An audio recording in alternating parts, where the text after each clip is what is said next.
It is 4:31 p.m. and I'm calling this meeting of the Design Review and Preservation Board to order. Will the recording secretary please call roll? Board Member Anderson. Board Member Ennis. Here. Board Member Fagent. Here. Board Member Schwartz is absent. Board Member Sharon. Here. Board Member Weigel. Here. And Chair Jones-Carter. Here. All right, let the record reflect that all board members are present with the exception of Board Member Schwartz. Item 2, we have none. Item 3, approval of minutes. May 15, 2025 draft minutes. Does anyone have any changes to the minutes? If there are no changes, the minutes are approved as submitted. Recording secretary, do we have any public comment on item 3, approval of minutes? If you are in chambers and wish to make a comment, please make your way to the podium and please state your name for the record. You will have 3 minutes for your comment and a countdown timer will alert you at the conclusion of that time period.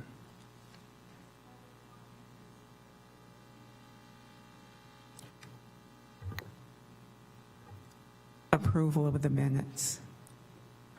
Seeing no one rising, I believe we have no public comment.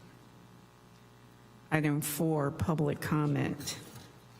This is a time when any person may address matters not listed on the agenda, but which are within the subject matter of the jurisdiction.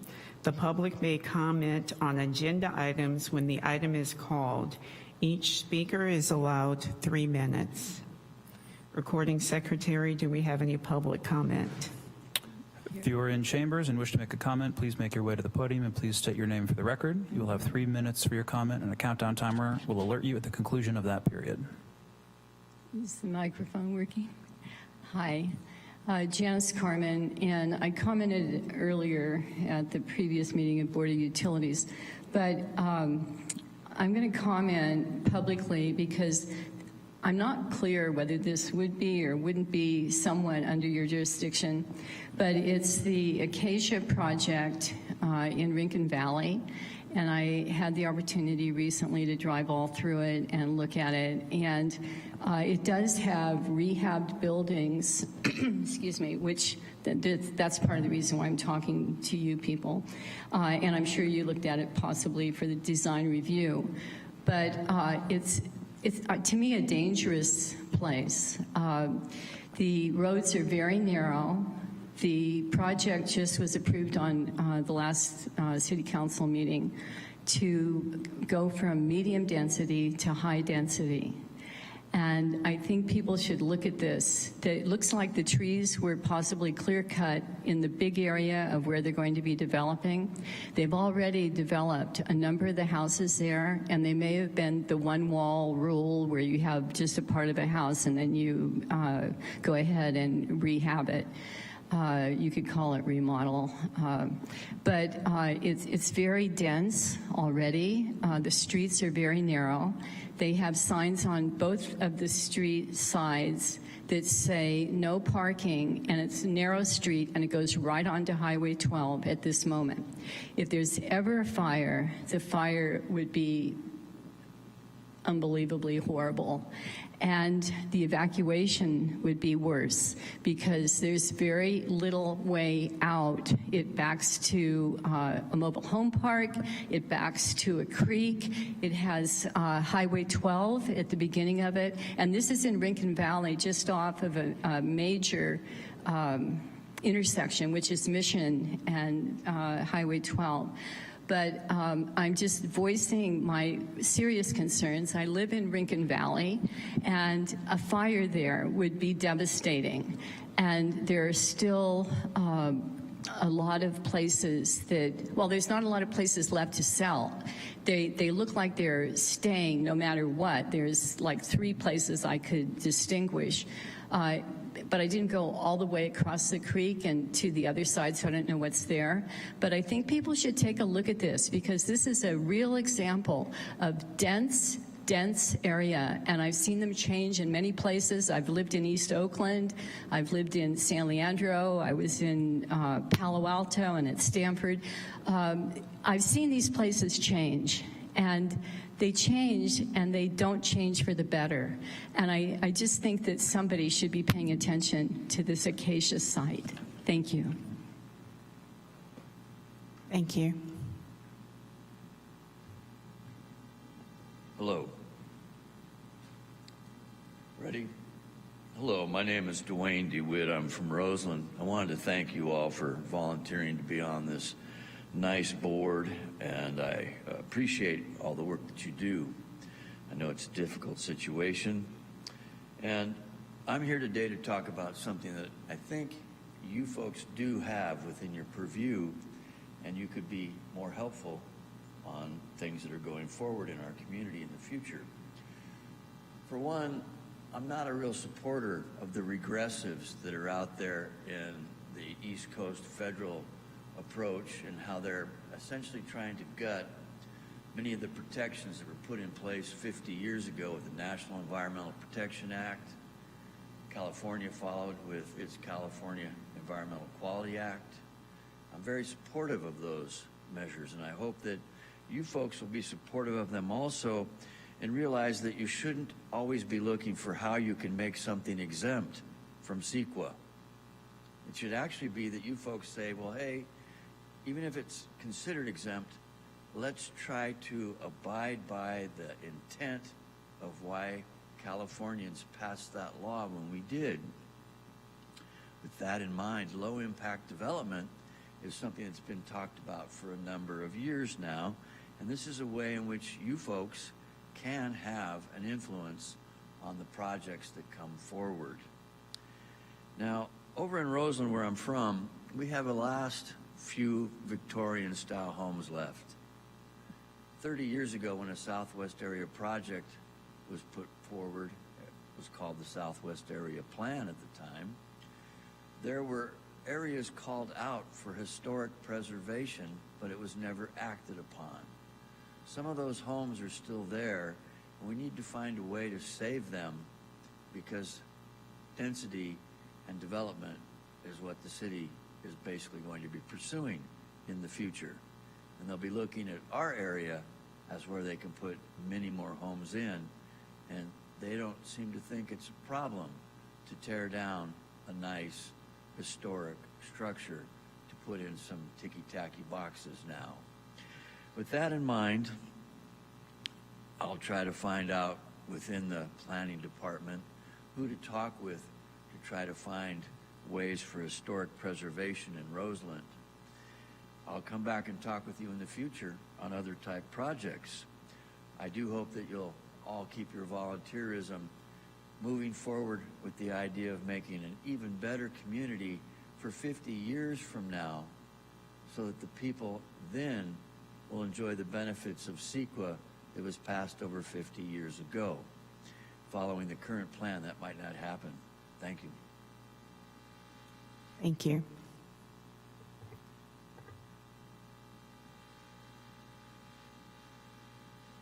I believe we have no more public comment. Thank you. I'd like to close public comment. Item 5.1, Statement of Purpose. The Design Review and Preservation Board serves as the city's authority on design review and historic cultural preservation. The board is charged with considering the location, design, site plan configuration, and the overall effect of proposed projects upon surrounding properties and the city in general, as well as considering proposed alterations to properties within the city's preservations districts and designated landmarks. The board shall compare proposed projects to the general plan, any applicable specific plan, applicable zoning code standards and requirements, consistency of the projects within the city's design guidelines, architectural criteria for special areas, the Secretary of Interior standards for the treatment of historic properties, and other applicable city and state requirements.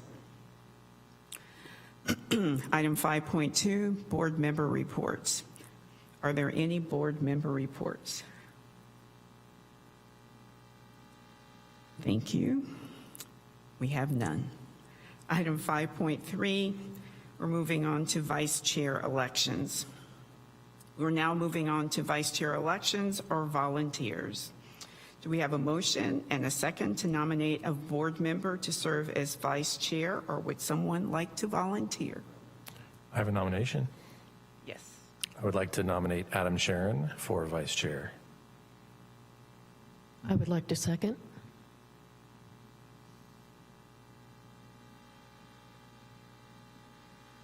Do we have any other nominations or volunteers?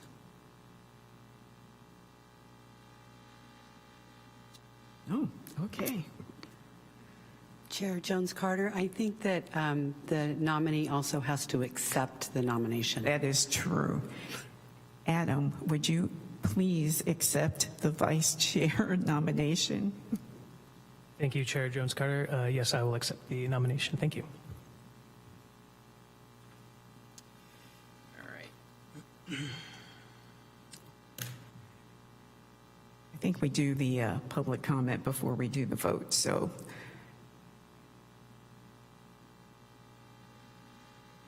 If you are in chambers and wish to make a comment, please make your way to the podium and please state your name for the record. You will have 3 minutes for your comment, and a countdown timer will alert you at the conclusion of that period.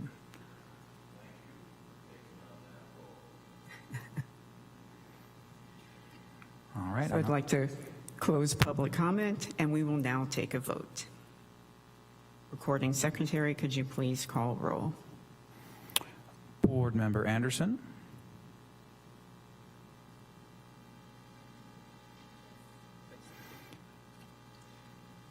Yes. Board Member Ennis. Yes. Board Member Fagent. Yes. Board Member Sharon. Yes. Board Member Weigel. Yes. And Chair Jones-Carter. Yes.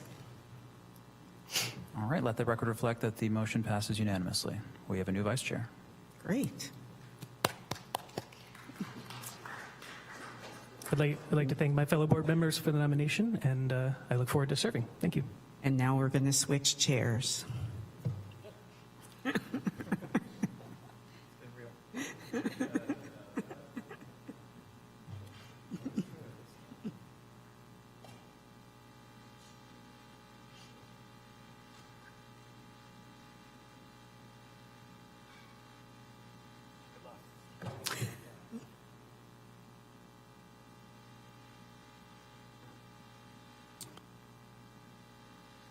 And now we're moving on to the Waterways Advisory Committee representative. And I believe staff is going to explain what the Waterways Committee does. Yes, I am. The Waterways Advisory Committee, passionately referred to as the WAC, is tasked with reviewing and providing advisory comments on development projects, both public and private, that are located adjacent to creeks and waterways in the city for consistency with the general plan, zoning code, design guidelines, citywide creek master plan, and any other applicable plan. The 7-member committee is made up of 1 member from the Planning Commission, 1 member from the Design Review and Preservation Board, 1 member from the Board of Public Services, and 4 at-large members of the community. This board is also, or this committee is also subject to the Brown Act and quorum requirements.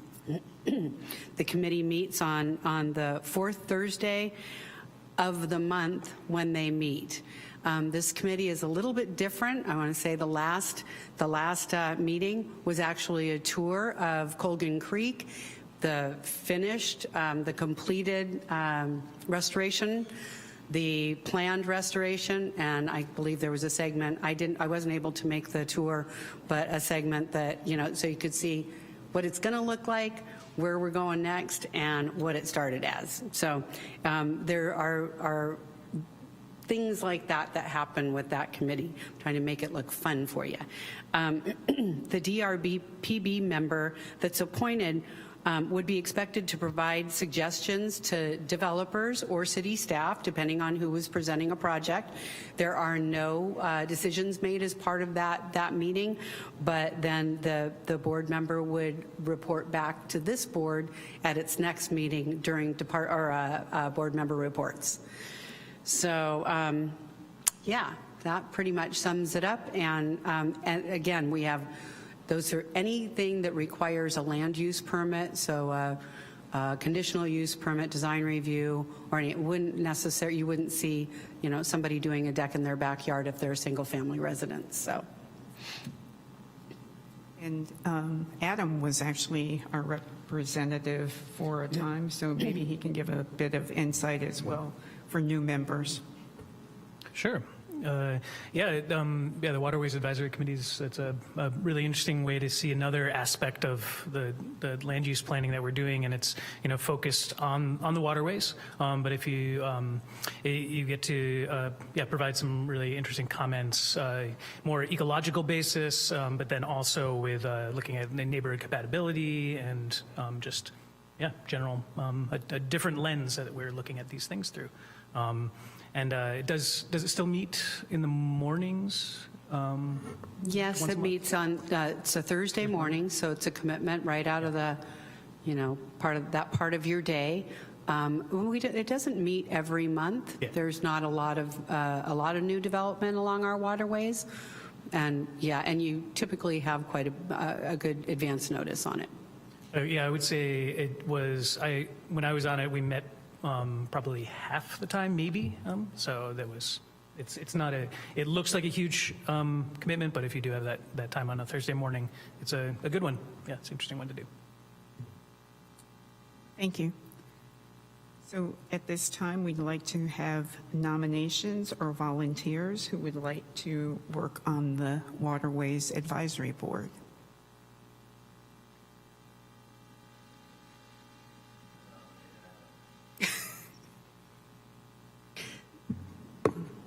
Thank you, Dwayne, for the nomination. Unfortunately, it doesn't work on my schedule these days. That's one reason why I had to step off, but yeah. It was fun. It's a really interesting board. If you have any interest, I'd recommend it. And this one, I'd like to say, too, is not something that the entire board needs to vote on. This is where the chair appoints somebody. But if there's any interest, I recommend it. It gives you a kind of a heads up on projects coming your way soon and gives you an opportunity to weigh in early on. That is actually one interesting thing is sometimes you do get another chance to provide feedback. So we can do it here and at the Waterways Advisory. So if we don't have any volunteers, I'll think on it for a minute and we will come back. I would also like to suggest that maybe if you wanted to, after the meeting, that you could follow up. You don't need to appoint somebody today. Follow up with discussions with individuals, not groups, no quorums, but individuals, and just see if maybe, and I'm happy to assist, and if we can't get somebody to volunteer. Great, thank you. So item 6, department reports.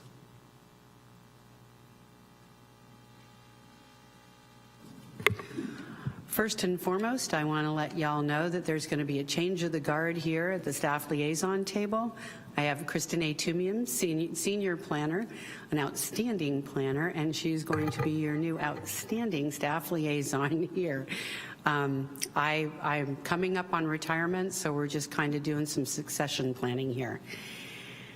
Last Tuesday, the day before yesterday, or the evening before last, the City Council adopted our long-awaiting General Plan 2050, and it was a huge lift. I want to give a huge shout out, I'm going to get choked, to Nancy Woltring, who retired today. So anyways, she did an amazing job, and of course she worked together with Amy Nicholson, who we all know and love, supervising planner, and they did an amazing job. Let me get a grip here. Okay, now I go into nag mode. That was an emotional mode, now I'm nagging. I have a request again that everybody review your email twice a week if possible and get back to staff, Jack, and let them know if you're available for meetings. It's super important, and yeah, we need to do that. We've done some rearranging of the schedules because of projects that we have to get through the system, and we needed a whole quorum, or not a whole quorum, a whole board in order to get a quorum, because, and more to follow on that, but really that needs to be a kind of a standard practice. So thank you in advance for doing that. The other thing I want to mention is if you have questions about a project that pertain to something outside of the planning realm, if we have enough notice, we can invite other members of our staff to join us. So it can be somebody from the fire department or traffic engineering or whatever. If we have some advance notice, we have those folks that can be here and answer your questions. So I've encouraged before to ask questions, design-related questions, but that's not restricted to just like the outside of the building. It's the whole project, right, when it comes to concept. So don't be shy. Ask Kristine to arrange to have other members of staff available, if possible, to answer your questions. Or if you know your question, she can reach out if they're not available for the meeting and get an answer for you. And then I wanted to jump in on the meeting on June 26th. Thank you all for making yourselves available. I know that's an alternative date. This is to view the missing middle housing. We will be doing a straw poll. I think it's all but one, maybe two members of the board do have a conflict because everybody lives within 500 feet of one of the properties affected throughout the city. So we'll be doing the straw poll. And the straw poll, there's nothing fancy schmancy about it. We put everybody's names into a hat. Somebody shorter than Jack will reach up and pull the names out of the hat. And that's how we will determine who gets to stay and vote, and then three members will be, we just need a quorum, and then 3 members can depart. There will be, I did locate, I know Board Member Weigel had questions last time. We have all the steps. I'm preparing a memo to the board, so y'all will see what the steps are in advance, and we'll have City Attorney Ashley Crocker here at the meeting so that she can kind of guide us through that process. So yeah, stay tuned. And again, thank you for making yourselves available on an unscheduled or not a regular meeting day. And I think that sums up my staff reports.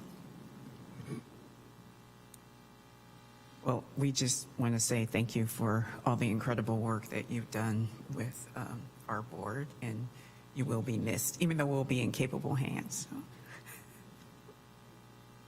I'd like to open public comment for item 6. If you are in chambers and wish to make a comment, please make your way to the podium and please state your name for the record. You will have 3 minutes for your comment, and a countdown timer will alert you at the conclusion of that period. I'm here. Is the microphone on? This is public comment are you on ready? Yes, public comment. Okay, there we go. Okay. Janice Carmen, and I just want to say that I've had the opportunity to have a considerable interaction with Susie in the last 5 months or so, and I just want to say that it's too bad she has to leave, but I congratulate her on her retirement, and I hope it's all very wonderful when she is actually retired, and we'll see what we hear from her then. Thank you. Thank you. Thank you. Hello, my name is Dwayne DeWitt. I'm from Roseland. I wanted to congratulate Miss Murray on making it to retirement, and that she's going to be able to have time to do the things that she would like to do. Appreciate the fact that she's been involved in these different projects here at the city, and as she goes forward on her next endeavors. Hopefully, she'll continue to offer some sage advice and wisdom to community members so that they might be able to interact with appointed boards and commission members and get some positive things going forward in our community. Thank you kindly. Thank you. Thank you. I see no one else, so I believe we can close public comment. We are closing public comment. Item 7, statement abstentions or recusals. Are there any on item 9.1?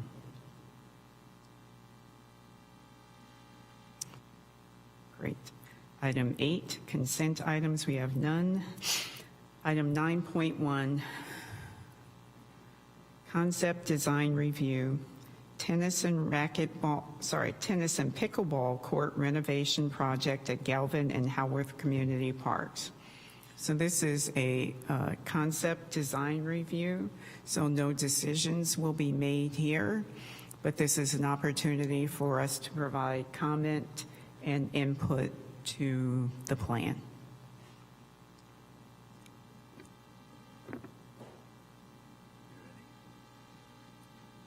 Hello. Hello, Chair, Vice Chair, members of the Design Review and Preservation Board. Thank you for having us today. My name is Scott Wilkinson. I'm Parks Planner with the city's Recreation and Parks Department, and I'm joined by Assistant Parks Planner Nathan Young. It's our pleasure to share a project while it doesn't necessarily include a high level of architectural design or historic preservation issues, it's nonetheless a very important community project for our city, and particularly for the folks that enjoy tennis and pickleball, which are many. So we are excited to bring these two projects forward, the improvements that will affect many folks in that realm. We had the great pleasure to speak with members of stakeholders from both of those groups in putting together the renovation and preferred layout for the projects that, or for the project that spans two sites, one being Howarth Memorial Community Park and the second Galvin Community Parks. Two of our three tennis facilities that we have in the city. So with that, I'm going to turn it over to Nathan, who's going to give you a general overview of the project, and then we'll, of course, be available for any questions and comments afterwards. Thank you. Hello, members of the board. As you know, my name is Nathan. I'm an assistant park planner here with the Recreation and Parks Department, and today I have a concept design review presentation for the tennis and pickleball court renovations at Galvin and Howarth Community Parks. I'd like to start the presentation by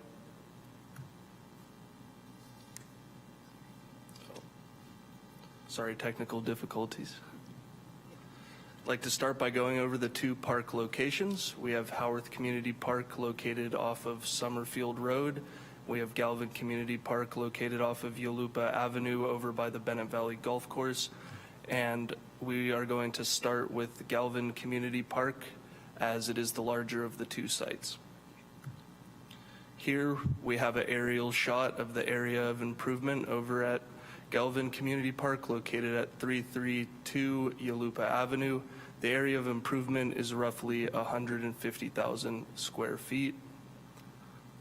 And then on the next slide here, we have some of the existing court conditions. We have a few bird's eye view and courtside pictures of the tennis courts. I personally think that the bottom right picture best shows the layout of the proposed project. And now I will move on to the project descriptions. We are planning to redo the tennis courts and turn some of them into pickleball courts. That means new surfacing, fresh striping, updated fencing and nets, and some new benches and shade structures to match the new layout. We will also be replacing the existing asphalt pathways with ADA compliant concrete pathways. Further, most of the outer fencing will stay put and be protected during construction. Additional improvements may include 2 new tennis courts with perimeter fencing, upgraded lighting fixtures, and new ball walls. The project could also include new landscape and irrigation enhancements in several areas around the courts, including 2 bioretention areas. Before I go over the next slide, I'd like to let all of you know that the Recreation and Parks Department has conducted research and outreach with the tennis and pickleball communities to best understand the needs and preferences of the two groups, including several meetings and conversations with individual stakeholders, an online survey, and a public meeting attended by over 120 court users to review the alternative layouts for the court renovation and conservation project at each of the 2 park sites, and that the online survey received 608 responses. And the image you see here is the preferred layout from the majority of the people that responded to the online survey. It's the most popular choice. This preference also reflects the desire for a balanced mix of tennis and pickleball courts. The layout provides 12 dedicated pickleball courts, seating and shade structures, and includes convenient pathways for users to access the site. Given the strong tennis community at Galvin, the preferred layout includes a total of 10 dedicated tennis courts with the construction of 2 new tennis courts in the open lawn areas to the west of existing courts 7 and 8. In the event that the city cannot afford to build the 2 new tennis courts, the layout will revert to providing only 6 pickleball courts in order to maintain the preferred number of 10 tennis courts. So if we don't have that alternative add, we will keep courts 11 and 12 as tennis courts, and 9 and 10 pickleball courts will still be redone. Highlighted in green, we have the proposed landscaping and irrigation areas, and the dashed lines represent the low impact development bioretention areas. Moving on, I've also included the plant list for the proposed landscape and irrigation areas, and if you'd like to look at that in more detail, it should be included in the set of plans that was provided to you. We're going to now move on to the Howarth Community Park portion of these projects. And I've again included an aerial shot of the Howarth Community Park located at 630 Summerfield Road. And the area of improvement here is roughly 50,000 square feet. Here's some photos of the existing conditions, again with the bird's eye view and courtside pictures. The middle 3 courts currently have cracks, as you can see from the upper right image, and are currently not used for play, and the nets are missing from courts 4 and 5. So these upgrades will be a very good improvement for the community.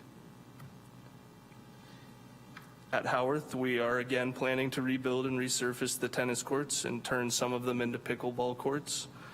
And that will include new striping, interior fencing, nets, and benches to fit the new setup, similar to what we just went over for Galvin Community Park. Most of the outer fencing and the ball wall will stay as they are and be protected during the work. And on the next slide that I have for you here, I have the preferred site layout from the result of the online survey, and it is again reflecting the desire for a balanced mix of tennis and pickleball courts at these locations, and it provides 4 dedicated tennis courts and 6 dedicated pickleball courts. And then highlighted in green, we have the proposed landscape areas, and landscape areas C, D, and E, or the ones running adjacent to Summerfield Road. We will be doing a vertical screen planting approach to provide more of a buffer between the courts and the road. Here is a less comprehensive plant list than Galvin, but still adequate. And again, if you'd like to see the exact layout of these plants, you can see them in the attached plan sets for Howarth Park. This item is exempt from the California Environmental Quality Act, as no action is being taken. The Recreation and Parks Department is requesting that the Design, Review, and Preservation Board provide comments and directions for the proposed changes at both Galvin and Howarth Park. Thank you. Thank you. Do you have any questions for either Scott or I?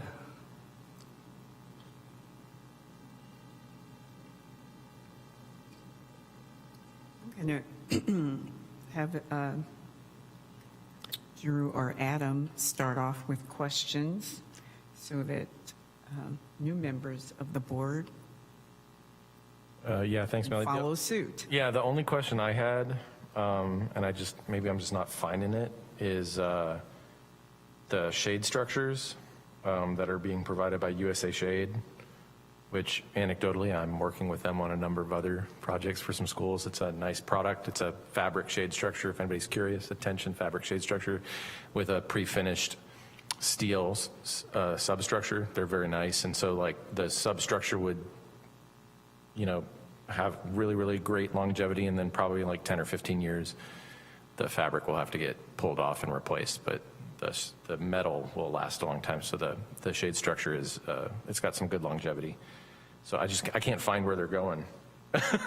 That's, I think, what I'm struggling with at either site. Thank you. It is only being proposed at Galvin Park, and it's between courts 10 and 9 and 10 and 11 and 12 down in the southern area, where there's a more generous sort of space between the two banks of pickleball courts, and so we're kind of creating a little gathering area there for the pickleballers as they tend to hang out between games a little more than the Yeah, I think I actually just found it. It's on like the third to last page. Mm-hmm. So yeah, I'm seeing it. There's two shade structures together, and they're on the center post and the cantilever out. Right. Okay. Correct, yeah. So then my second question would be, why no shade at Howarth? Because I know those three courts right now, they get cooked because they're kind of on the southern exposure and there's nothing there. So why? I mean, I guess is there just not room, or? Yeah, no, it's a good question. At Howarth, we are a little bit challenged space-wise down there. The courts are obviously hard to the sort of the sidewalk on Summerfield and everything, and there isn't any room for getting any trees in there. We don't want to plant trees that would then overhang the courts and cause a maintenance or a playability issue. And on the, but you're right. I mean, that's where you would want the shade, for the afternoon sun, but. On the other side, the east side of particularly the courts 1 and 2, there is an area with a couple of tables that are actually pretty well shaded with some existing mature trees. So we figured that that will be the place where folks can gather and take advantage of that shade. Yeah, I mean, I would agree. I think the only thing is just looking at the plans, that planted triangle area in between court 6 and 3, 4, 5 and the baseball field might have been like the only place, but it looks like there's an electrical vault there. So there's probably a lot of underground problems. So I think it makes sense. Okay, cool. But other than that, those are my only questions. I think this is a slam dunk in terms of what the city's trying to provide, upgrade. I mean, the design's pretty straightforward. And like I said, those shade structures are pretty bulletproof long term, because if the fabric rips, you just replace it. And that's a reasonably low cost in terms of like a full shade structure replacement. So thanks for your presentation. Thank you. Thank you. Adam? Now, are we just doing questions or comments Yes. also? Well, it's yeah. concept, so it's. Oh, yeah, that's true, yeah. I don't have any questions due to the comprehensive presentation. Thank you, Nathan. Thank you, Scott. And thanks for bringing this. Great project. I mean, it's definitely needed. I mean, things that caught my eye from your presentation, the outreach is great. It's the one that you're listening to the users of the parks. But 120 attendees at a public meeting, it's great. And then 608 responses for an online poll, that's awesome too. And definitely know that these are engaged communities, see them out there all the time. So, and that's great. These are the people that are using the parks right now, and we're providing good services for them. So, as Drew mentioned, this is a slam dunk concept-wise. As far as nuts and bolts, I think that you guys have also brought a good comprehensive project here. With my landscape architecture background, I can speak to the planting a little bit. I kudos on the sample plant list also, a nice mix of natives, which provide many benefits, and also the hardy ones that are going to survive and look good and that people love. So, but I don't see this as, as like you guys choosing a standard, bulletproof parking lot plant list. It does show some choices, which is great. I do appreciate that. And that is all. I think I'm going to be really excited to see these renovated and built, and I think they're going to be a great asset to the community. Yeah, they're going to be heavily used. So thanks a lot, guys.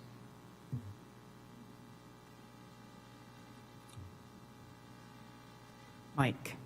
Drew. Okay, I have a few questions. I'm new to the board, so forgive me if these aren't the right questions I should be asking. First is on the Galvin project. I see that you're going to phase the project, court 7 and 12, possibly separately from 1 to 6. Looks like 7 to 12 is all the pickleball courts, 1 to 6 is the tennis courts. I'm wondering how the pickleballers will feel about, not having at least some court to play on during that time. Is there a way, have you considered how to combo it? So it could be both, maybe? Yeah, that's a good question. It's actually 9 through 12, the bottom, the most southern bank of courts that are proposed to be converted to pickleball. Currently, there are actually only 4 pickleball courts in existence that are overlaid with some interim kind of a tape set up for those courts. So the big selling point is that this is a vast improvement from what's there right now. There will be a little bit of impact during construction for sure, but longer term, we're looking at transforming this into something that's a really significant 12-court complex there that just doesn't exist. But in terms of the sequencing, we're going to do our best, and this will mostly affect the tennis side of things, trying to keep those courts 1 through 6 playable during a portion of the construction. But some of the impacts are certainly going to be unavoidable. Yeah. Is the Galvin and Howarth project happening simultaneously as well, or? Well, that's the other thing. We're hoping to do the Howarth, break ground on the Howarth side of things first, and so there'll be, it won't be as if both facilities will be under construction at the same time. There'll be no pickleball in Santa Rosa? Yeah. Yeah. Another, just last question. And I heard, and I'm trying to recall last time I was at Howarth, the cracking in the courts, and it looks like you're going to resurface it. I wasn't clear if you're going to try to, I know where that cracking's come from, but if it's, expansive soils or something, I'm wondering if just paving, what's the plan, or if there's been a discussion around that. And also at Galvin, I think I noticed a detail here in the drawings about adding some geogrid or something that might mitigate that. Have you guys looked at that? I can see you have a geotech on board, and have you guys looked at that? Yeah, we did an extensive geotechnical investigation and report with recommendations for the different conditions that were found out there, because there's differences between the sites, and then even within the sites, different subsurface conditions that we had to sort of respond to with the appropriate section to rebuild. So there's a lot of nuance in the different ways, in the different approaches to rebuilding or resurfacing, all the way from courts 1 through 6, for instance, at Galvin is more of a top overlay resurface at the lightest touch end of the spectrum, and some of the other courts are going all the way down to dirt and being rebuilt with base rock and full asphalt, new full asphalt section and court surfacing on top. So a lot of thought has gone into that, and it's reflected in the plans. pretty well at this point.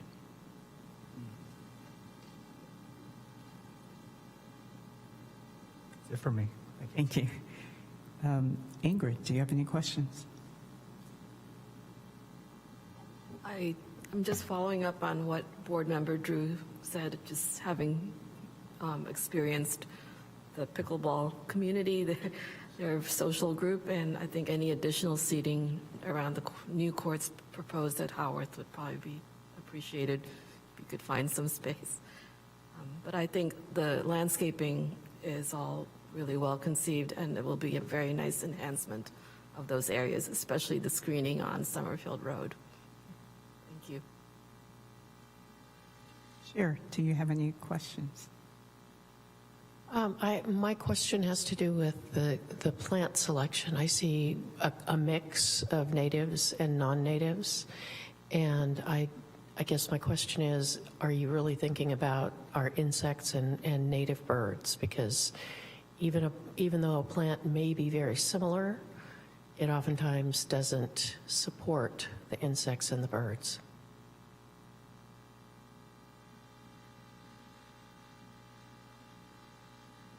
No, thank you for that.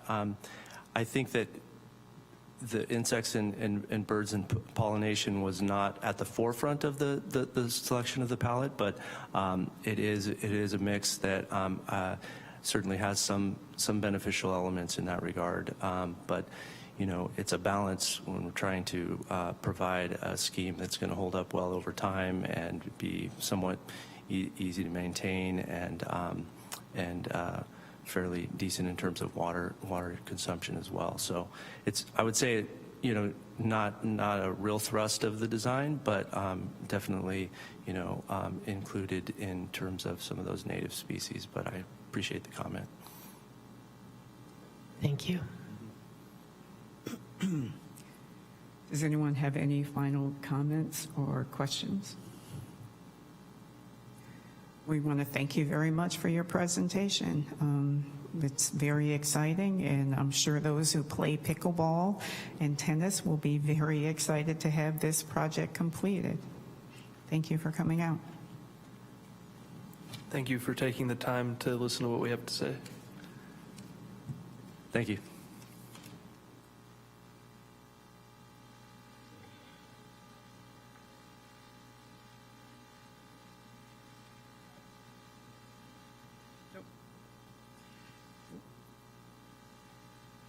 We are moving on to item 9.2, concept design review, fire station and library proposed at 9. Chair, can I just want to interject? I want to check and make sure that we don't take public concept or public comments after concept items, because we do not. We haven't. Okay. Sheriff, I may interject. So in the before- past, we have exercised to do that, but we're not required to do it. I want to check in, because I think just a recent change requires that we do public comment on every item regardless. And so I want to give that option. So just, I can double check, or maybe we can just take a leap of faith and just do it. I can take a break. All right, I'd like to open public comment. If you are in chambers and wish to make comment, please make your way to the podium and please state your name for the record. You will have 3 minutes for your comment, and a countdown timer will alert you at the conclusion of that period. I'm waiting for the time. Is the time up there? Can you hear me? Is the microphone on? Yeah, okay.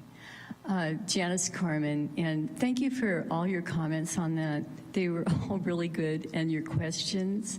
And I just want to say that my father worked on Howarth Park with the Kiwanis Club back in the 60s. I learned how to sail there. I was in a regatta at 17 in Tomales Bay. It led to me sailing the Greek islands with 2 families, later on with my family as well. And, you know, it's a place where dreams are, both Howarth Park and Galvin, and I'm really familiar with the golf course as well. And it's really nice to see this project open and ready to go. And I'm just grateful. and it sounds like a great project. Thank you. Thank you. I see no one else for public comment. I'd like to close public comment. Item 9.2, concept design review, fire station and library proposed at 976, 980, and 1004 Hearn Avenue, presented by Lisa Welch. Chair, if I could interject again, I think there might be a recusal on this one, and we asked, or one of your board members, we only asked about 9.1 before, so while they're getting situated, you may do a Okay. double check there. Do we have any recusals for item 9.2? Yeah. Unfortunately, I'll have to recuse myself. Not personally working on the project, but the company I work for is working on this project, so. Okay. Thank you. Give us just a minute to, Sure. for repositioning chairs.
All right. Where am I? Lisa Welch is going to present. Thank you. Happy to be here. I think we're going to introduce ourselves, and then I'll go in a little bit of a preview, and then I'll let the people who are designing it talk more. But my name is Lisa Welsh. I'm a supervising engineer. There's a little defect on the thing, but supervising engineer for capital projects, and I've been kind of helping with this project through. And I'm George Dykes. I'm with Kitchell. We're the representing the city on the project, and we are excited about this opportunity to introduce the project. And we have our two key principal architects on board, and I'll let them introduce themselves.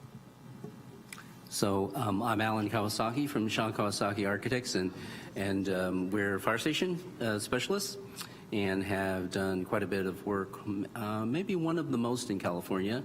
And so we're concentrated on the fire station, but we're collaborating with Abe, Jason, who's the library architect, and we'll talk about kind of how we're binding the two projects in style and landscape. My name is Abe Jason with Jason Architecture. I'm the principal in charge for the library component of the project, and really excited to chat with you about this project. Cool. So I just wanted to, I think you guys have seen this come through. We've had a lot of public engagement and comment, but I started this project when we were looking at acquiring the property in 2021, and we got it, and then this is kind of the next steps. We had public comment, and it's been this big Hearn community hub, so we had lots of public comment on what should be here. We ended at this point with a phase 1, which is including a fire station and a library. The concepts are also allowing for this future rec concept, but that's not part of this current phase of work. With the partnership of the Sonoma County Library and then our fire department and Kitchell, we've kind of brought this to you through the design build process. We're at 40% design here, and with collaboration of Slingerton and wonderful designers. So excited to hand that over to you guys for feedback and comment. Thanks.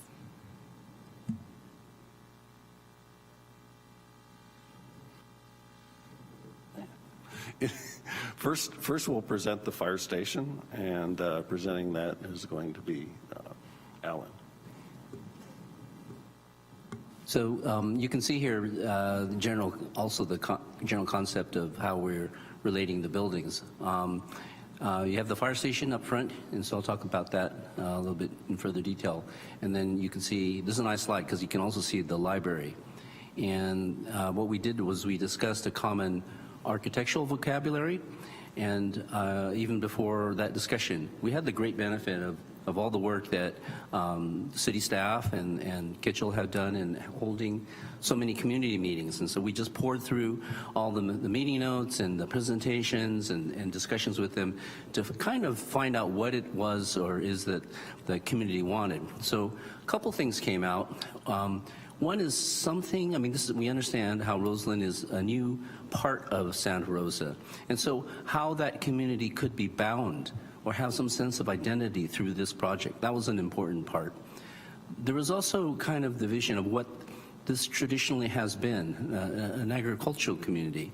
And so we sought building forms which sort of reflected that, but we didn't want to be too literal. We did like the sort of gabled barn shape, but we also wanted to have some contemporary aspect. And so the materials that we chose were sort of vertical ribbed metal panels for both buildings, and two kinds of shapes. One is this barn shape, and also a very simple, low-keyed, lower flat roof shape. So the fire station is, of course, facing Hearn, and that is the best response. In other words, in order to hit other or service other areas of Roseland, to get onto a major thoroughfare was one of the things that was very important. But also, how does the building turn the corner? What kind of materials, and how the landscape begins to bind both projects together. So you can sort of see in this image that some of the aspects, for instance, the fencing that's on both projects will have sort of a more of a agricultural vocabulary, and even the landscaping, which Abe will talk a little bit further about. The choice of materials, the way that the paving works, all that was sort of inspired by some more agricultural aspects. In talking a little bit further about the fire station, next slide. There are two simple forms which were reflected, of course, in that elevation, but you're really kind of two boxes, if you will. On the left side, you see there is we call it the house, and this is where they live. And then the apparatus bay is on the right side, where the apparatus drive through. So this is a drive-through station. The older station, as you know, the Roseland station, is a back-end station. But this is a safer way of servicing stations where they're not having to back in, but drive through. So that way, you know, any people crossing streets or the sidewalk are safe in that way. The important part, the fire department was very interested in very simple, straightforward firehouse. We were very conscious to make sure that we had the maximum funds available for the library. And I think the fire department was great. What we did was the circulation is very simple and straightforward. That also benefits them in terms of response time. There was a common thing that we found, that in fire station design now, well-being of the firefighters, you know, after 911, the concern for the health of the firefighter to decompress, that was consistent with what the community wanted overall for the project, indoor, outdoor spaces. So that was one of the things we recommended. The rear part of the house, you can see kind of a round table there. So there's a whole area in behind the house in which they can do outdoor activities. And I won't go into the interiors, but that was a real key part of the design of the building. The rear part, you will see all the parking and the access to the back. There is a security gate, so I would say about two-thirds. The two-thirds on the right, those are secure areas, so that is really for the business of the fire department. And then there's some public parking. You'll see about 5 regular spots and then 2 accessible spots. And of course, we do have the EV EV charging dispersed throughout that. So, Abe? Thanks, Alan. Next slide. Thank you. So this is a view as you would approach the library from Dutton and enter the parking lot for the public of the library. As Alan described, there's sort of a character to this small campus of buildings. They have a kind of consistency between them. They feel like they're very much part of the same design language. There is a kind of extended gable form that takes its inspiration from agricultural buildings and the agricultural history of the area.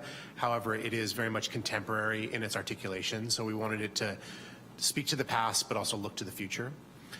There is a lower flat-roofed segment facing the parking lot, and that sort of creates this sort of stepped-up volume to the building. It's kind of a nice, kind of gracious kind of introduction to the building. And then there's also a little bit of flair. We have what we call the Children's Tower on the corner. This is intended to serve a little bit as a beacon from Hearn Avenue. That library is a little bit farther back at the mid-block on the site, and this beacon will kind of draw people into the site. It's a form of signage. It has these kind of playful windows that'll be lit up at night, and that's also a fun spot for, it's off the kids' room, which we'll see when we look at the floor plan. It's in a kind of an imagination room as we're seeing it.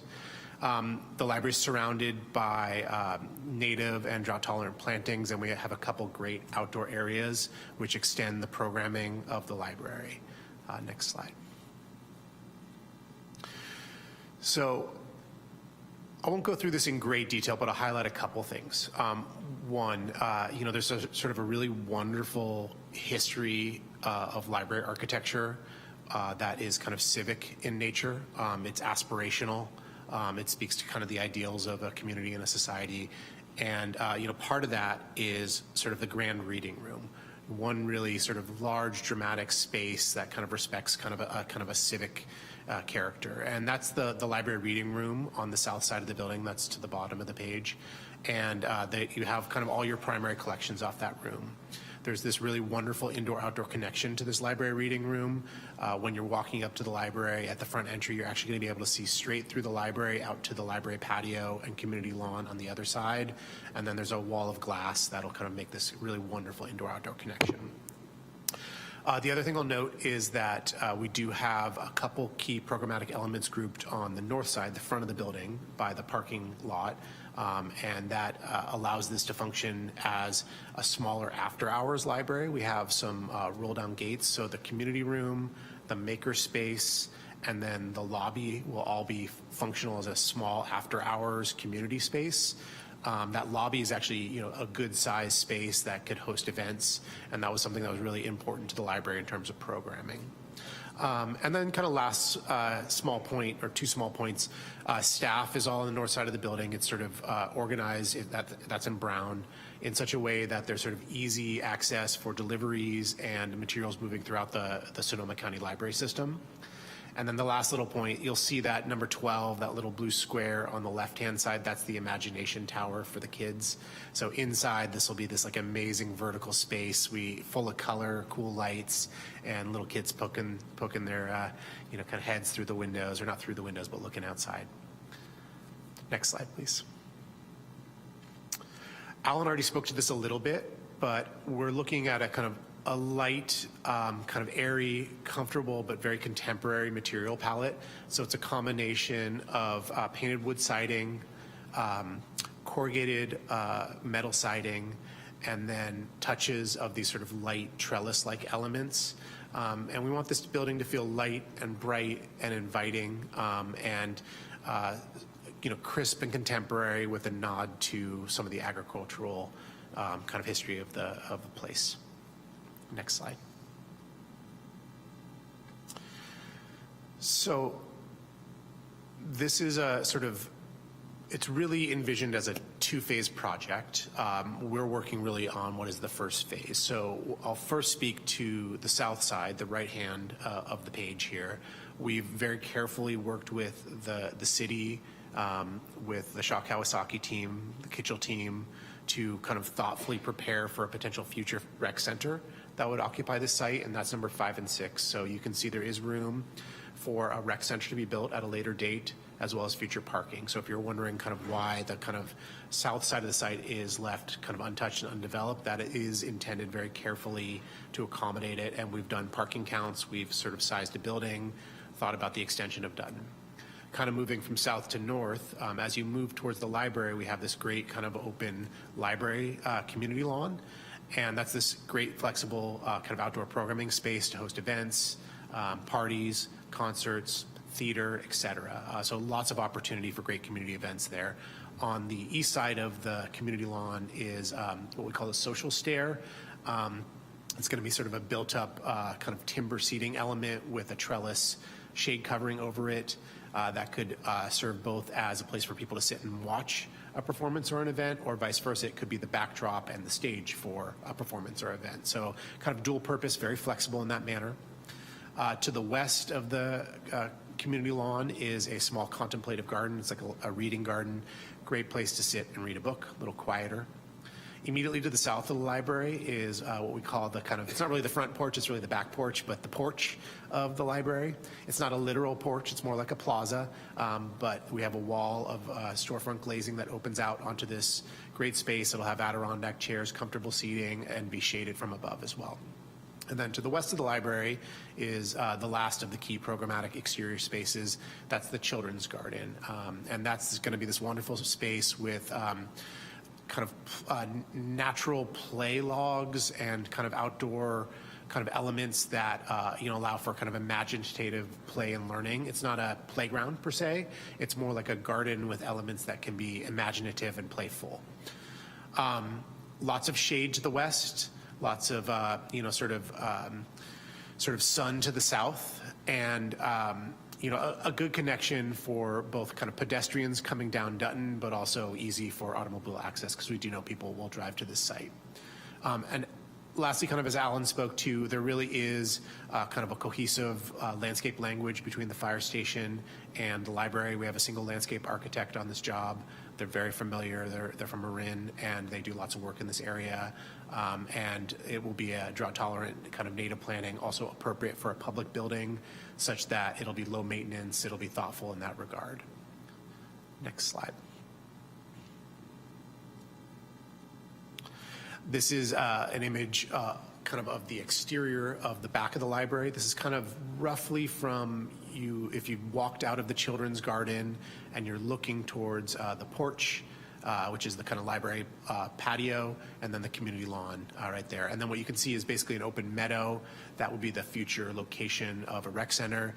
You can actually get a sense of, we've been pretty thoughtful about kind of wanting to make sure that that's a successful project down the road, and that this can create this kind of great outdoor room when there's a future development to the south of the library. And you get a sense of how this could be a very multi-purpose space. Just people hanging out on a nice day, big events, etc. Next slide. This is kind of a very high-level civil overview of the site. I'm not going to speak to this in great detail, but I'm going to point out kind of one thing in particular in terms of the stormwater strategy. The goal is to kind of move stormwater to the detention pond, which you can see on the left-hand side of the site. That is at the northwest corner of the site at Hearn and Dutton. So we did kind of some extensive thinking about how to approach stormwater on the site in an economical way, in an environmental way, and kind of that is the stormwater strategy that we decided upon. I guess the one other thing I'll note is that we are doing a partial extension of Dutton as a part of this project. It'll be extended to the point of entry to the library parking lot, and then the future phase for the rec center would be when the rest of Dutton would be extended. Next slide.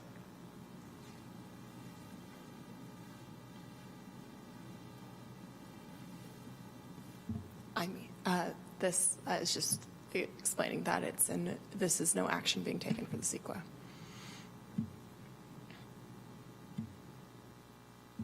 And thanks. And do you guys have any feedback, comments? Okay, we're ready. Thank you very much. I'm going to start with Drew. I was just going to say, should we just do public comment real quick, and then that way we don't Sure, have to do it get again? that out of the way. Yep, Or just no, that let's way. do it at the end. Sorry, let's do it at the end. Okay, that's cool. Yeah.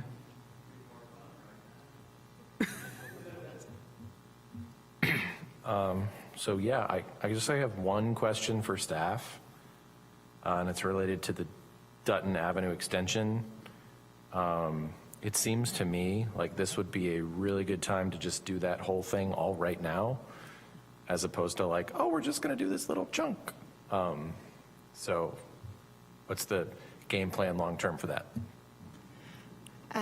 So we're only doing what is needed for the scope of the work. The future phasing is being considered, but it wasn't in the current budget for what we had to go for. So we used the funding we had toward the library and fire station, and we didn't. And then the road is just extending what it needs to for code compliance. I hear you though. Yeah, I was thinking about it like, you're going to put this big, beautiful fire station in. It's meant to serve all the residents, within a however many mile radius, but there's only like one way for them to go. And I don't know if you guys have been on Hearn lately, but that thing is a cluster of a traffic situation, right, with the bridge construction and everything else. So I was just thinking about it long term, like if it connected the other way, that gave the firefighters the option to kind of go where they needed to go. But I understand the budgetary constraint component. I just thought it needed to be said about the Dutton Avenue connection. Okay, so comments on the project. I think the building forms and layouts are interesting and unique. The fire station is very nice. It's actually, in a way, programmatically and plan-wise, it's very similar to the fire station that probably one of your competitors just designed up on Fountain Grove. Although I don't think they have a pull-through. I think they have a back end. But it's similar in right? It's giving all the fire department everything that they need. So it's great, and you guys have done it in a slightly different way, which is great. So I really like the massing of the fire station, and I agree with you on the pull-through and everything else from a safety and design element, and trying to make that comprehensive, long-term, as opposed to introducing like a problem, right? Like creating a problem. So I appreciate that. So the only real two big comments I have are on the fencing. What you have shown in the renderings, I think would be my preferred fencing direction, as opposed to, I think there's an alternate listed, it says like chain link or something. I would try to stay away from the chain link if we can avoid it. The area south of this is kind of industrial, and there's like a ton of chain link fence. And so I think for what you guys are talking about, creating a community hub, a center, the library, inviting, you need a fencing strategy that it does not match what's happening to the south. And I think you've shown that in your renderings, and so I appreciate that. And then the other comment I would have about the building specifically, and I think this could apply to both, is I'm not a huge fan of all that vertical metal siding. I think you need another material. And I think you could do it with how you've talked about the apparatus bay and the house, and break them in two and have two different materials with those two elements. And I'm kind of indifferent, where you use the vertical versus something else. You're the architect on this. I'm not the architect on this. I would do it a different way, right? But I think I like the vertical corrugated metal. I just think there's just like way too much of it. So it really, like, the building is struggling a little bit. I mean, the massing is great, but I think because of all the vertical siding, it's just kind of like struggling to define what it is. And I looked at some of your other work and some of the other firehouses you've done, and you've got a really nice palette of kind of blending different things. And I would say the same thing about the library, is that I think the library it's too stark. And Roseland is a very vibrant neighborhood, and they're very, there's a lot of culture and history in that area. And I think that could be potentially reflected in the material selection. The question is it another color of metal siding from a budget perspective, right? Like, this looks like it's galv. Maybe you just do an RAL color, and so there's not a huge cost differential there, and you're kind of doing the same thing that you're doing, but maybe it's a color. And I think what you talked about in the library, specifically for the tower, like the tower to me screams like it needs to be different. Like it needs to scream color or material or something because of the way you talked about it. Like it's going to do these things with light, and the kids are going to have this area to play in it, and it should be kind of like this beacon that is reflected in its materiality. I think the vertical siding is fighting with that conceptually. I do, however, like the simple palette on kind of the background and the porch. The wood slatted overhangs, the kind of the amphitheater component that you talked about, and how that's being shaded. I think that's all it really blends with the palette of the plantings that you guys have selected. And so, yeah, I'm just, the only thing that's kind of really like sticking out at me is just it feels really, really, really stark. But I do really like the forms of the buildings. I think that's really well thought out, and it's a nice contemporary interpretation of a simple gable form, and you've done some playful little things that are, kind of like, I always ask myself when I'm designing something, what do I get for free, right? So you've kind of done that a little bit. You're like, oh, how can I do this and get this little bit for free? Because I'm still going to have to build a wall. I still have to clad it. I still have to waterproof it. But how can I find this little piece to amp up the design? And I think you're there. It's just the starkness is just bothering me just a little bit. But great project, guys, and I think this is going to be a huge asset to the community. And the only wrinkle, I think, is for the city to figure out the traffic concerns around it, because I think everybody's going to want to come here, right? I know I take my own kids to the library all the time. I'm constantly taking them to check out books, and it's always a bear to get to the library we go to. We go to the Northwest Community Library near Target, for instance. Yeah, so it's hard. It's a pain to get to, and I think people are going to want to come here, and so I think the city needs to figure out how do we alleviate the pain point to get to this really cool new hot spot. So great job, guys. Thank you. Sure. Would you like to go next? Yes, thank you. Well, first of all, I see a tremendous amount of thought in this project that I really appreciate. The beacon really reminds me of the hop kilns in the county. Are you familiar with those? It's sort of an iconic architectural thing in the area, and it has that flavor, so I appreciate that. I'm excited to see a dedicated makerspace in the library. The one thing that kind of jumped out at me is 3D printers. I'm assuming you'll probably have those in this space, and they give off a tremendous amount of fumes. And you might want to consider kind of ramping up the air handling in that enclosed space for those 3D printers. I'm really glad to hear that there's going to be a performance space. That's exciting. And the one thing that when I was initially looking through the renderings that confused me was the numbering on the buildings. That doesn't seem right. I was at one time in a position where I was in charge of addressing for the County of Sonoma. Please take a look at that. I'll just briefly acknowledge we just made up numbers. Those aren't the real numbers. We'll work with the city on. It's not 1, 2, 3 done. Yeah, totally.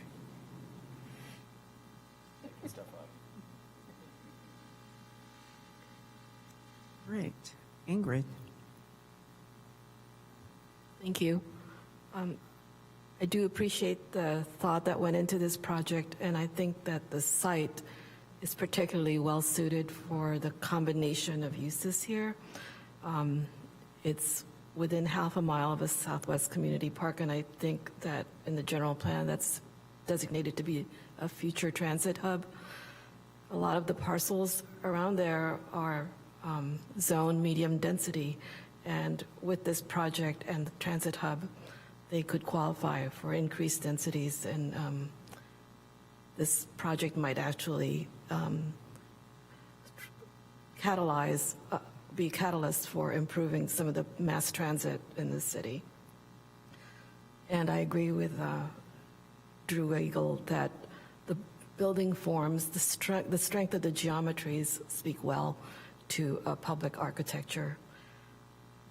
I do think that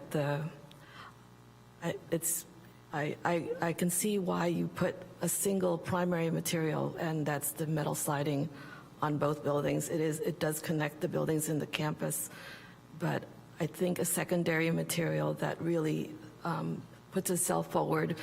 I was thinking of a biophilic one, either in color or material, would be a good choice. On the west elevation of the fire station, for instance, that's a rather unarticulated elevation, and maybe an awning there in a wood or wood-like material or colors that are biophilic might be a really good face on the Dutton or more residential side of the property.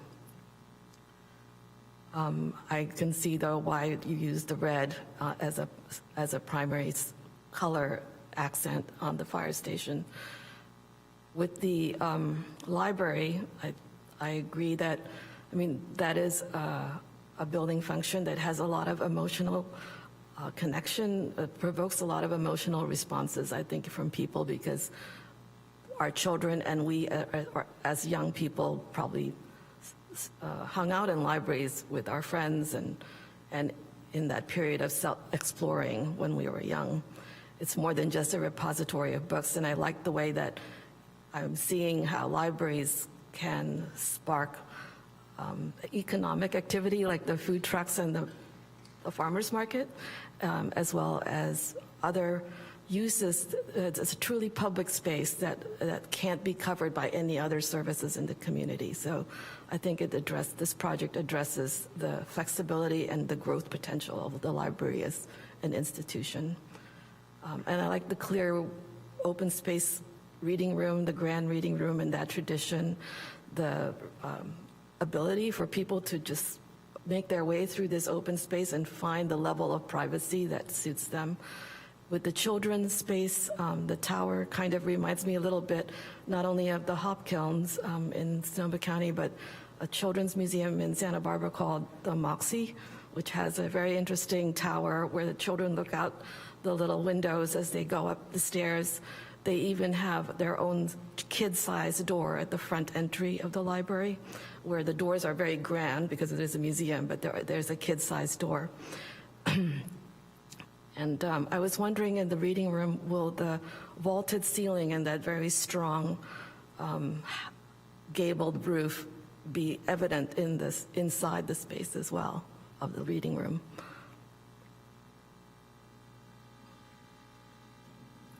Yeah, the vault will be carried through the entire space, so it should be a sort of a nice, tall, and kind of wonderful civic space. Mm-hmm. And Ingrid, if you get a chance, their website actually has some better renderings than what was in our packet. Yeah, I was just going to say that. It's got a really great rendering of the inside. So, yeah. And again, maybe consider a secondary building material, especially at the outside, or maybe at the inside or around focus places like the entry that recall some biophilic connection to contrast with the rawness of the metal siding. And I do like the way that the landscaping provides a sort of backdrop that really, in which both buildings nestle, and I am assuming the rec center will nestle in a similar expanded landscape plan. So I think that that's kind of the part of the pedestrian experience along Dutton and Hearn for people biking and walking into this area. Thank you. Thank you.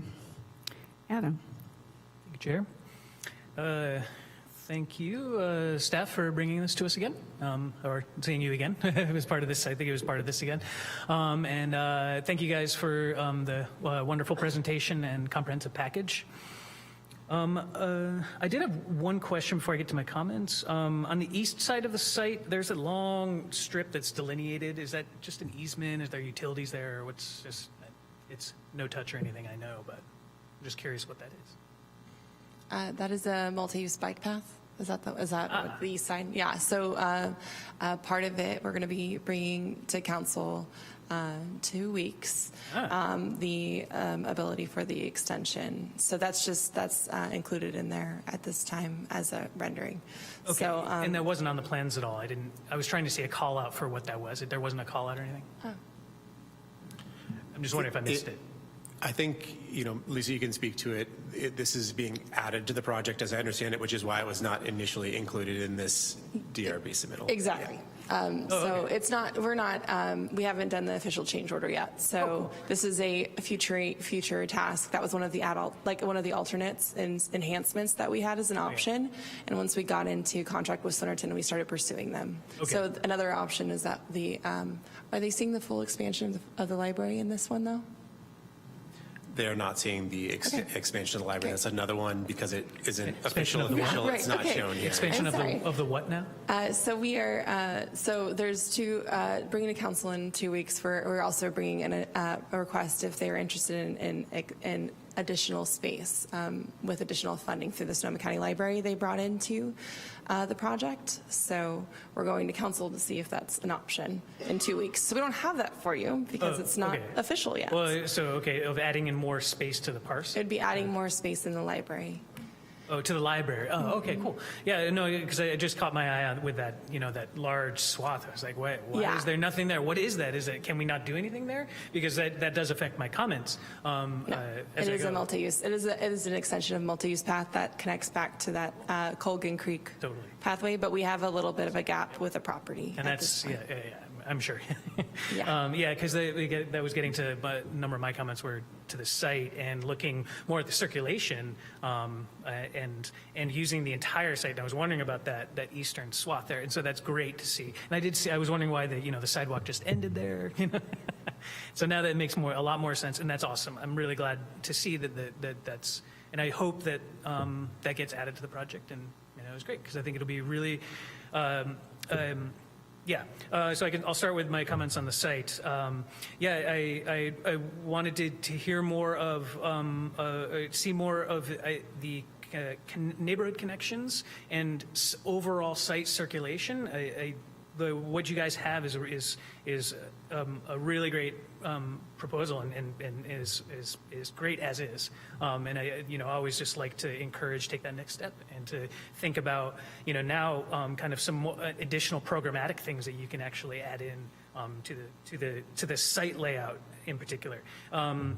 The architecture itself and the forms, I'll echo my colleagues. I think this is a really great design. I think having all of these civic amenities together is a really great opportunity, and for a lot of reasons. When I lived in Seattle in the early 2010s for a few years, and that was right when they had just finished up renovating and replacing almost every. I think it was you probably even know more about this than I do. Almost every fire station in the city, and that was my first introduction to Seattle. And seeing in the neighborhoods, each of these modern firehouses reference the history of the neighborhood. They knit to the actual community, and like you are saying, provided a beacon. They actually provided a beacon, beacon safety, but it's also beacon of gathering and all of that together. And so having these civic amenities is great, is wonderful. And I think the architecture knits them all together really well. I enjoy the kind of starkness of the metallic siding. I think it provides a really strong identity, which is really valuable. I'm really curious to see how this is going to be lit at night also. I think it provides a really interesting opportunity for that more of a beacon. I don't want to see it lit bright up with a lighthouse, but the the single tone of the panels can provide a palette for you to do something with. It could be, that could be permanent lighting, or there could be, thinking of other sort of more programmatic things around the entrance to the library, where it's bringing in the community, bringing community organizations, is that programmatic side of things. So I think that you can use your buildings as more of a beacon. Look at the night. Look, I'll be curious to see how that evolves. And then site-wise, for programmatically as well, I think you've got really great connections to the future rec center. I can see what you're saying about creating that sort of open area in between that will eventually be brought together. I do enjoy all of the children's play areas, and I think without seeing more of the fine-grained detail of that, I think one thing you can really emphasize that what I don't necessarily see yet in the project is a lot of the developments in this neighborhood and in this part of town. There's been a lot over the past number of years that we've seen, a lot of housing projects. And one of the things that we always emphasize, and our community members also emphasize, is to really reference the neighborhood, bring the neighborhood in, reference the vitality, the overall character of the Roseland neighborhood and the history. I think, that you can reference culturally the neighborhood, but then also with the site. I'm curious to see how you can reference some of the ecological history, or reference that in the site. This part of town is very built up, but it is the Santa Rosa Plain.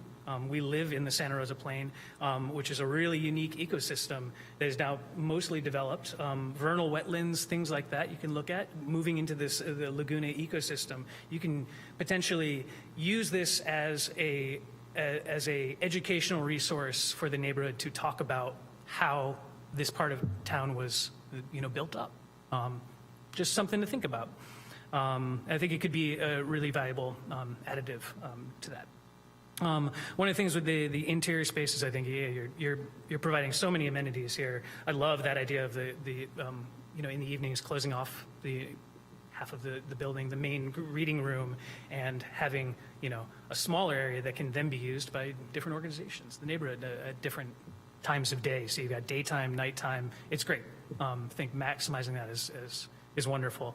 And so I think that you guys have done a wonderful job with trying to provide a really great neighborhood asset.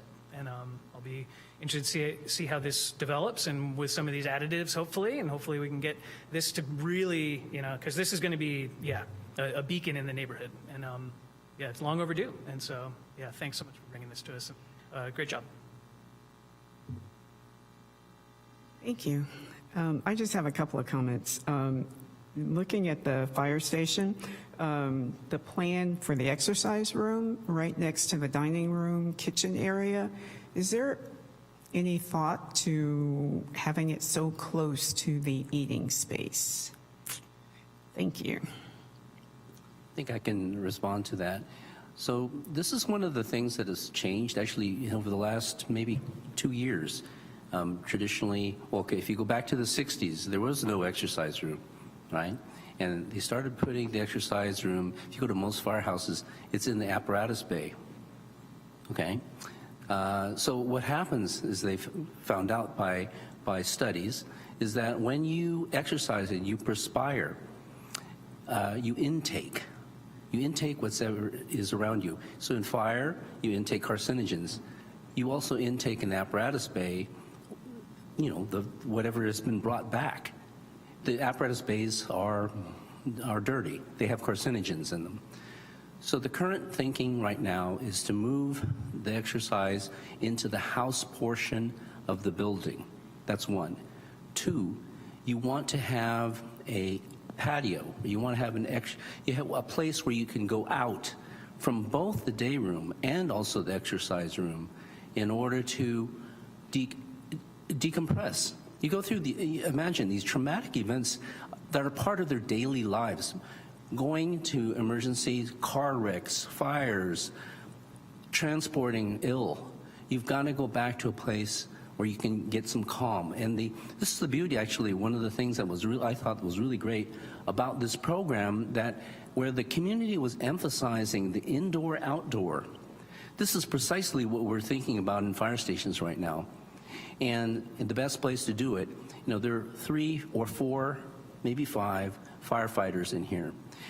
That space that is common to both, that patio, is really what I feel really excited about. I mean, in this design, a place where you can bleed out. And they do things in the back, like throw medicine balls in the rear apron. So, yes, I mean, I think there are some perhaps acoustic issues, and we do make sure, for instance, using a double wall between the exercise room and the day room, right? Because they may have the TV going and a couple people in there, and other times exercising. But it is actually the benefits of it sort of outweigh sort of the negative aspects of maybe acoustics, if that's your question. No, it was actually just the proximity to the dining room. That was it. I'm an exercise instructor, so I couldn't imagine working out next to someone who's eating right outside the door. But I understand that space constraints might be an issue. So they love to pull their exercise equipment out, and actually they don't mind having someone who's sitting out there and barbecuing and then someone there with an exercise machine. It's just kind of the part of the culture that they don't like to necessarily separate activities. They like that more of a great room approach or open space in which they can each see each other and to some degree participate in that activity. My other comment is if you're walking from Hearn Street to the library, and I'm thinking about children actually, because they'll be coming, a lot of them will be coming unaccompanied by parents on bikes, and they're going to cross the fire station and then another driveway. Was there any thought into making it a safer route for children?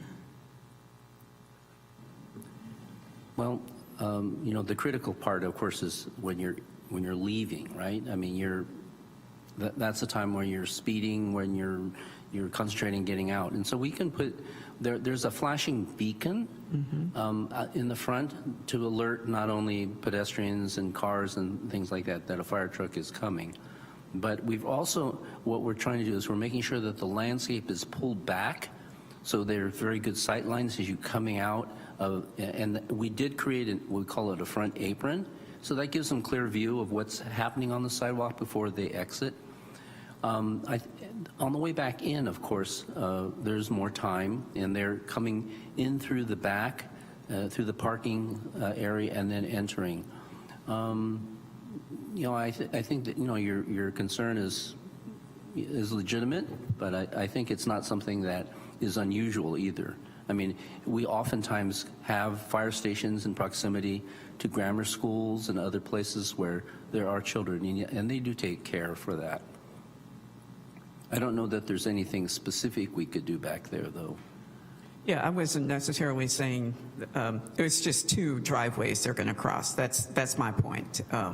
And not a clear path to the library except through the parking lot or across the driveway. So yes. just a point. And agreed with everyone else about, or maybe not everyone else, but I'd like to see a little bit more splash or color to the library. And I'm probably one of the only persons here who is not enamored with the tower, but that's just my personal opinion. I would like to see, I just doesn't seem to flow with the form of the building for me. So, but I'm not an architect, but. Melanie, the last comment that, I mean, you bring up a really good point about crossing the 2 entries, but I think, at least for me, looking at this at kind of a 30,000 foot view and thinking about what comes next, right? You have the choice of putting the library, like flip-flopping the library and the parking for the library, right? But then that puts you kind of between a rock and a hard place, because now you no longer have potential connectivity towards this, this future rec center. And so you have to make the decision, do you bracket the people space with parking, Or do you go kind of people space, parking, or do you go people space, parking, people space, right? And so it's I think the decision that the team has made at this time, given the constraints and the future potential development, sets them up for more success, because then the library and the rec center have more interrelationships moving forward, as opposed to like if they had kind of library, parking, rec center, or, yeah. I mean, it's a totally valid point. Yeah, I mean, like, I just like them to look at it. If yeah, it's no, I mean, possible. it's, and it's a lot, you're right, it's a lot of cars, and like a kid has to bike, stop, wait, get impatient, bike, stop some more, wait, get impatient. Like, I totally get it, but I think just in the context of like long term, I think they made the correct choice. Yeah, part of that was also, as I think I originally mentioned, having a drive-through is the safest. So what you see in front of you, if you see children, the worst thing you want to do is try to back up an engine and not know, and this is where the problem occurs. You know, kids get hurt. Even in homes, we read about that, right? So the decision of where is the egress, not the ingress, the egress. Hearn seems like the best position. It is the busy street. It is probably having less pedestrians on there. I'm talking about as it relates to the community center. So yes, I mean, among the choices of what to do, this seemed to be the safest thing to do. Yeah, I'm seeing on Dutton, not Hearn, so. Yeah. And yeah, relates to that, you know, you know, thinking of, you know, for me, the beacon and what's the real draw is the library. And so I didn't bring it up because I understand what I thought through the circulation, what you did, but I was even thinking put the library in the front, firehouse in the middle or in the back, get the community center and everything front and center and doing that. But then you guys are trying to do everything at the same time with all of these amenities together. And so I think how you've chosen it, by having the fire station, you want, you know, in and out real quick, and it to be just efficient. You also want to have access to the library. One of the things I think you've done by choosing the parking lot where it is, and that the drive-through, is that you're providing some separation with the parking lot between firehouse and library, and so even noise, different audiences and users. It's I think, yeah, you've done I think the best with what you got. It's a tough site to cram the three really disparate uses, but related uses. Also very all in pillars of the community as well. So, yeah. Well, thank you. Does anyone have any final comments? Yeah. Oh, yes, or I couldn't. Oh, sorry. All right. Well, thank you very much for your presentation, and I would like to open public comment. If you are in chambers and wish to make a comment, please make your way to the podium and state your name for the record. You will have 3 minutes for your comment, and a countdown timer will alert you at the conclusion of that period.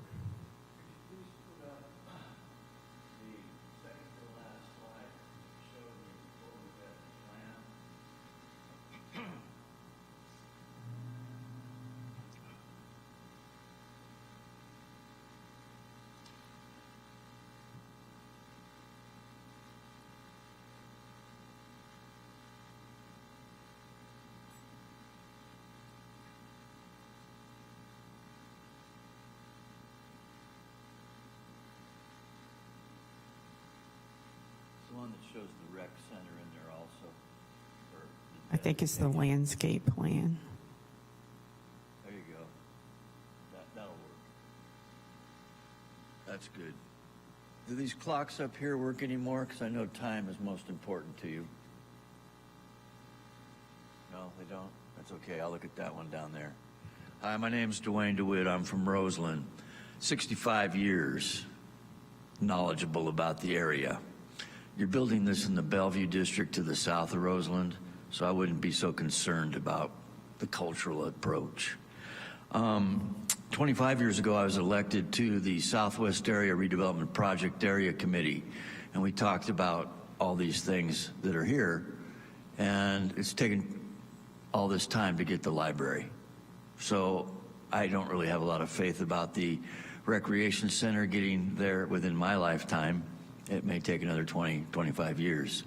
It's a good idea to have the fire station right on Hearn Avenue. To me, it was the wrong place to do this project, but hey, that train left the station and us community members just got rolled over. Long story short, I'm a green guy. I think you should totally not do any of the steel siding. You should do what the Dutch are doing. They have concrete over there in Holland where you can actually grow things on the concrete and have a green siding. And when I was young, the library here in Santa Rosa was built by the Carnegie Foundation. It was covered with ivy. So you should be looking into how you could put some green features onto these buildings instead of just having this typical approach of we're going to put some siding on, we're going to make these flat roofs. With the flat roofs, make them green roofs. That's what's going on also in many countries of the world.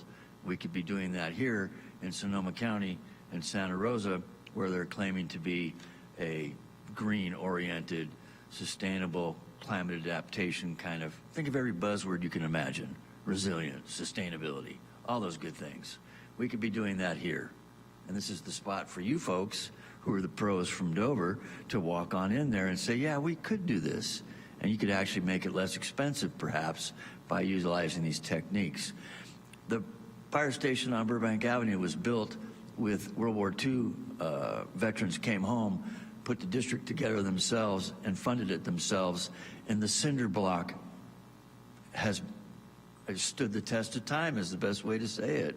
It's been there over 70 years. So even using cinder block can be something that's less expensive and more helpful. They're going to be budget constrained. These guys are going to run out of money. They're not going to get what they need. And the regressives at the federal level, they're not going to help us. So we got to look at this in a more, what's the term for that? Frugal. Yeah, we're going to have to be more frugal about this and prudent about this, because as I've known all these years with all these promises, we're not going to get what we're seeing up there. So it's a good thing that you're doing as much as you can do with what you got. And I appreciate that you've taken the time to look into these approaches. Green could be the thing. Thank you. Yeah, take care of yourself. Thank you.